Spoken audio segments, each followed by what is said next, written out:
And this is the occupied rooms, okay? And you can see that there are fewer rooms occupied in Virginia Beach now in 2015 than there were in 2007, 2008. How can revenue be going up? They're charging higher prices. There has been an adjustment in Virginia Beach in terms of some lower level motels going out of business, some higher level motels and hotels being built, and a movement of customers into the upper level or more expensive places, which is incidentally consistent with other evidence that we have that the income levels of tourists and the like who are coming to Virginia Beach have been going up over time, even adjusting for inflation. More wealthy people are showing up now than used to 10 or 20 years ago. And they're staying longer, and they're patronizing a wider set of things, which is sort of a compliment to Virginia Beach, incidentally. They're not just coming from the beach. There are now other things that they can look at and see, and they can play golf, they can go to the aquarium. There are a range of things that they find attractive. But there are fewer rooms being occupied now than there were almost 10 years ago. This is revenue per available room. This is RevPAR, which is sort of the coin of the realm, because it says how many rooms you have available, how much revenue you're bringing in. This is what somebody who's going to invest in a hotel or motel really wants to know. And you can see that RevPAR is going up, but real RevPAR is actually below where it was in 2007. So in real terms, once again, the hotel motel industry in Virginia Beach is not really thriving. It's sort of putt-putting along. I showed you this a couple of years in a row. These are the newest numbers. These are market shares based upon revenue. You can see Colonial Williams, the historic triangle, they're sucking air still. They have sort of bottomed out. They're not going down anymore. And Virginia Beach has been one of the major recipients of that gain in market share. Virginia Beach has increased its market share. Okay. Colonial Williamsburg has sort of a marketing problem, and I've discussed this with you before, but the growing segments of the market are young people and representatives of minority groups. I love to go to Colonial Williamsburg, but a lot of young kids don't. Even my own grandchildren, I take them there, and they've been there once. After that, it's I want to go to Busch Gardens or I want to do something else. They don't want to go back again. And this seems to be especially true for young minority individuals. I've given you this one before, but you know that old rock and roll song? Don't know much about history. Well, a lot of young kids don't. Yeah. And it's now, several months ago that I was in Fredericksburg, Texas, which is notable why. This is sort of a quiz. Who grew up there? Chester Nimitz. Admiral Nimitz. And so there's this big World War II museum there, new, spiffy, with all kinds of electronics. And my grandsons are there, they're reinventing Guadalcanal, they're doing all this stuff, and they're really into it. There's nothing like that in Williamsburg. Maybe there shouldn't be. Maybe that's completely inappropriate. All I will say is that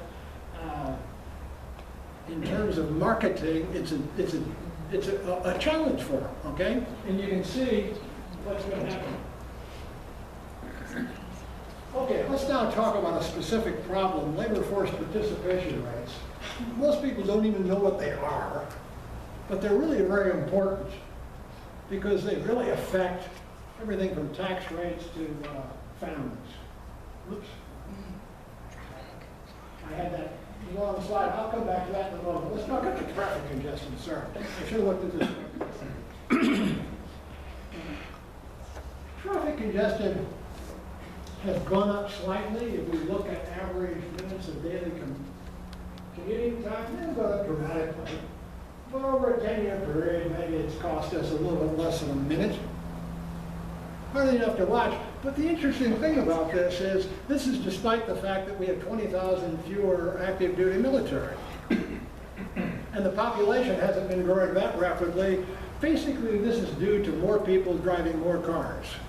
Each family now has more cars, and college students got to have a car. Everybody's got to have their wheels to go around.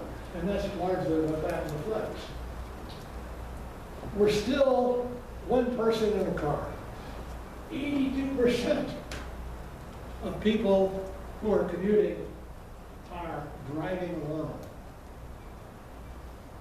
10, 11% carpooling, transportation, public transportation is just not a big thing in our region. There are a few people who walk and bicycle, but basically we're a single car world. Okay? And that's, of course, one of the reasons why we have congestion. When we look at congestion costs, here we're not only valuing time, what's your wage rate times how many minutes you were delayed, we're also valuing the pollution costs, the gasoline costs, other kinds of things. That's actually going down slightly in Hampton Roads. Okay? You look sort of the total social cost of commuting, not just what the individual driver pays, is actually going down a bit. Whereas in some other communities, like in Baltimore, it's gone up. Some of this going down reflects the lower price of gasoline. Okay? That's an important part of this, but it's not important.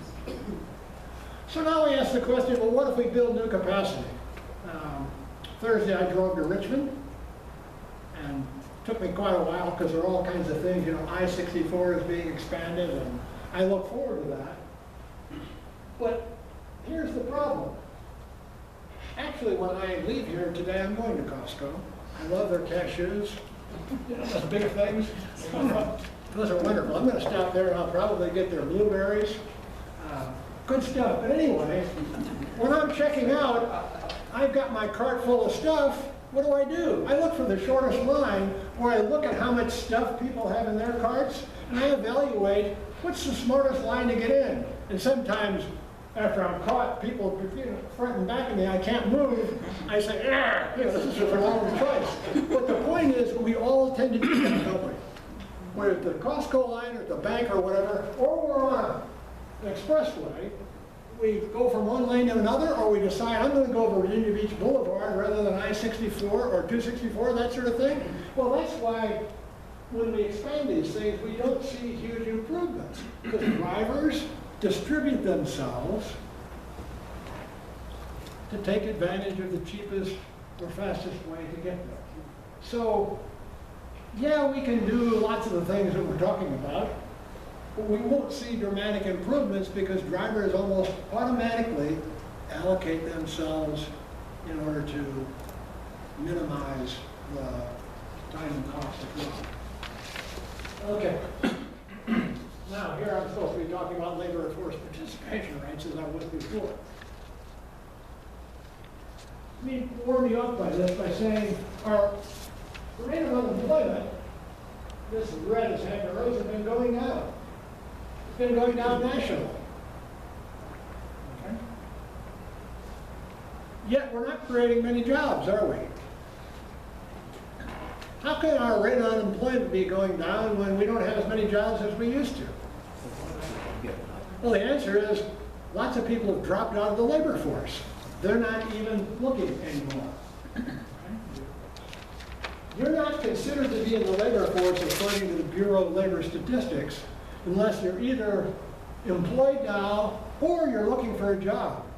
If you're sitting at home not looking for a job, you're not in the labor force. And that's what's been happening. The reason the rate of unemployment rate's been going down so nicely is that people have been progressively dropping out of the labor force, staying home. Here are labor force participation rates by city. This is for 16 to 64-year-olds. Virginia Beach has the highest labor force participation rate for this age bracket. And Hampton and Portsmouth have the lowest.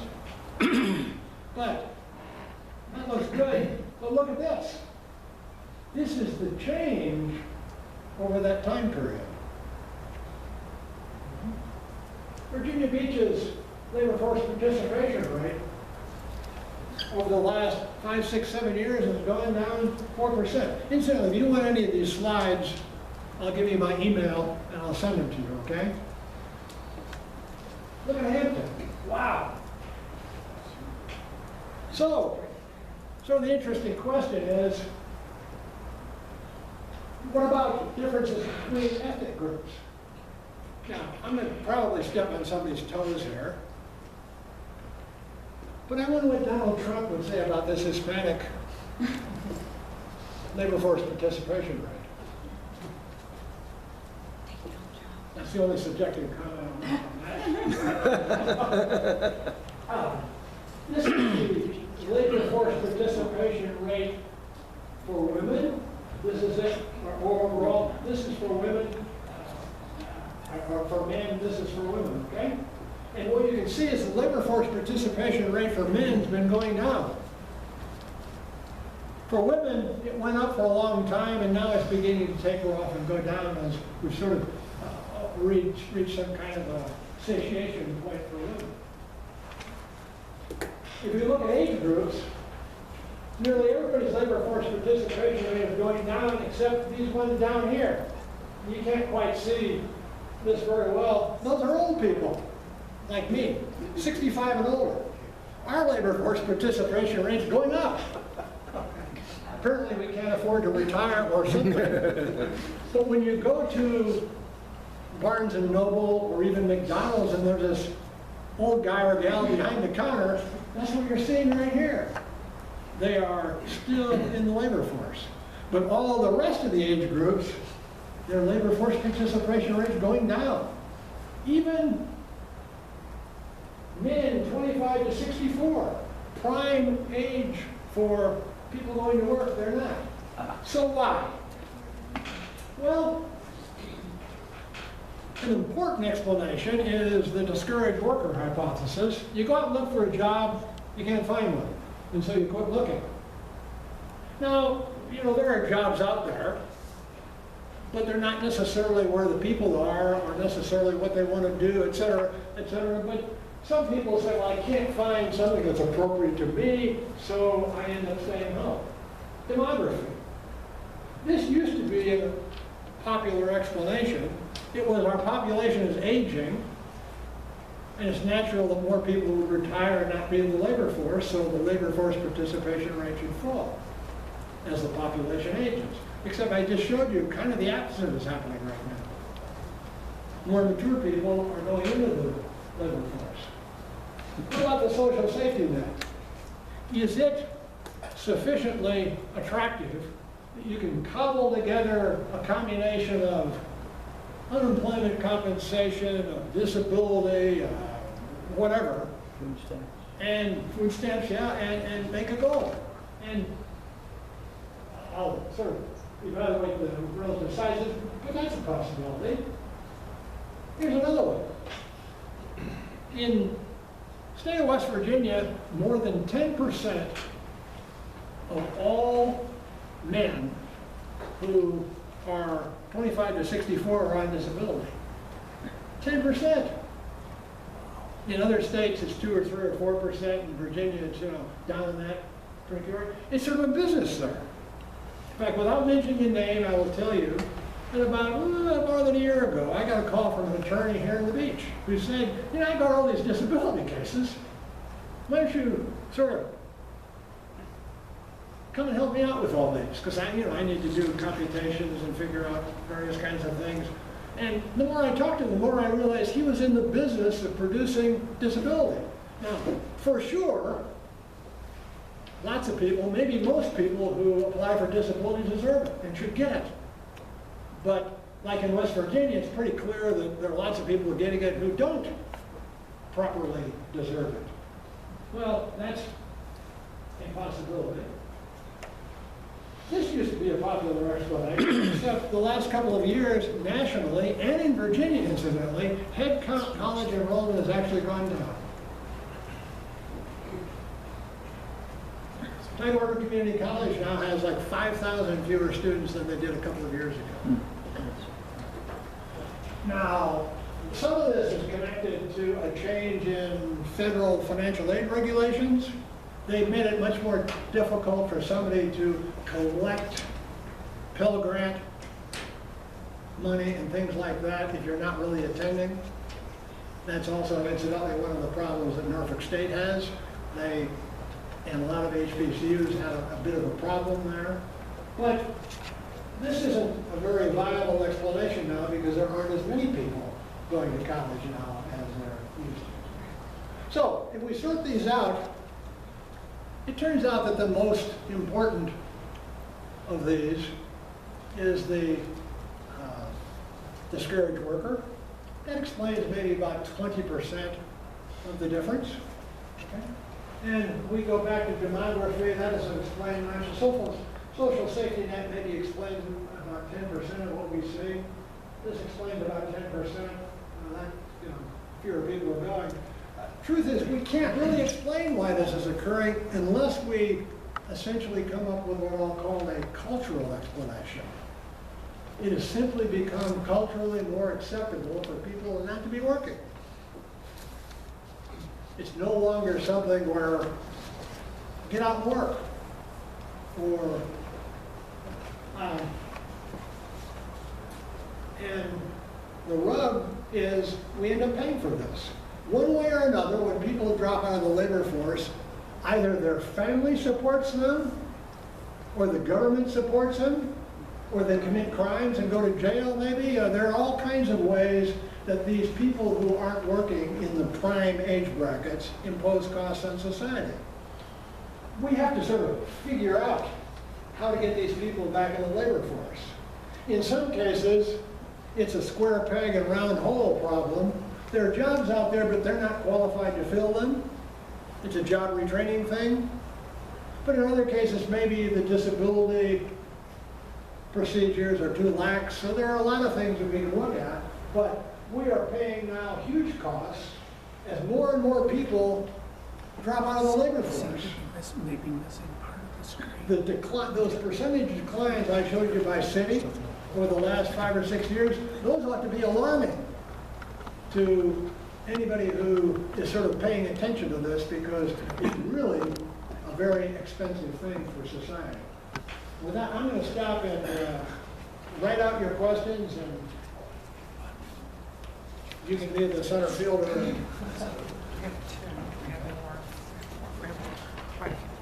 Anybody else?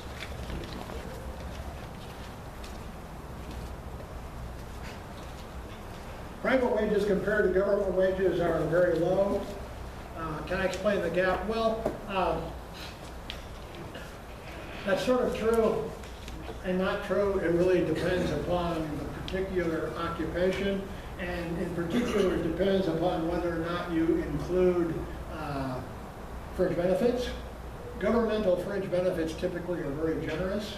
If you include fringe benefits, then lots of government employees appear to be paid better than people in the private sector. Okay? What's to be done about that? Well, I'll have to say politically, not much. The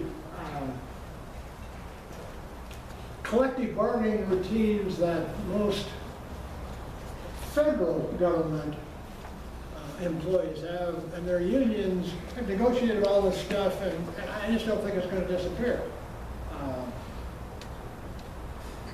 Various states, California, Illinois, New York, etc., are going to face, already are facing huge problems in terms of their ability to pay off pension benefits and the like. But this is, what's being pointed out here is a significant problem. The people who are negotiating with the unions are the same people who are receiving political contributions from them, the public employee unions. And so I'm not sure that much is going to happen there. Virginia, of course, is a different bear, really, because we're a right-to-work state, and so the Commonwealth does not have to recognize any public employee union.